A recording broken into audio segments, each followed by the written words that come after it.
نحمدہ ونصلی علی رسولہ الکریم۔ ایک سوال ہمارے پاس یہ آیا کہ کیا کسی عالم دین کو ملا یا مولوی کہہ سکتے ہیں؟ دیکھیں، ملا کا مطلب ہوتا ہے عالم فاضل، مولوی کا مطلب ہوتا ہے جو شخص علم دین رکھتا ہو، مولا والا، متقی، پرہیزگار۔ تو بہرحال یہ جو الفاظ ہیں اگرچہ یوز کر سکتے ہیں، لیکن آج کل یہ دنیاوی لوگ حسد کرتے ہیں علماء سے، اس طرح کے الفاظ بولتے ہیں، لہٰذا آج کل کے دور میں اس طرح کے الفاظ نہیں بولنے چاہیے، بلکہ علامہ صاحب، مولانا صاحب کہنا چاہیے۔ جو شخص کسی عالم دین سے اس کے علم کی وجہ سے جلتا ہے کہ وہ عالم دین ہے، تو وہ ایسا شخص پھر دار اسلام سے خارج ہو جائے گا، کفر ہے۔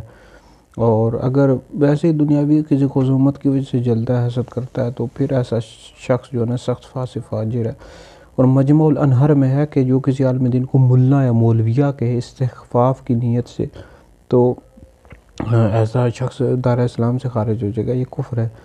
اور ایک حدیث مبارکہ کا مفہوم بھی ہے کہ جو ہمارے علماء کا حق نہ پہچانے وہ میری امت میں سے نہیں ہے، لہٰذا علماء کا احترام کرنا چاہیے، کو علامہ صاحب، مولانا صاحب کہنا چاہیے۔ تو ملا، مولویہ یا اس طرح کے الفاظ بالکل بھی استعمال نہیں کرنے چاہیے، نہیں یوز کرنے چاہیے۔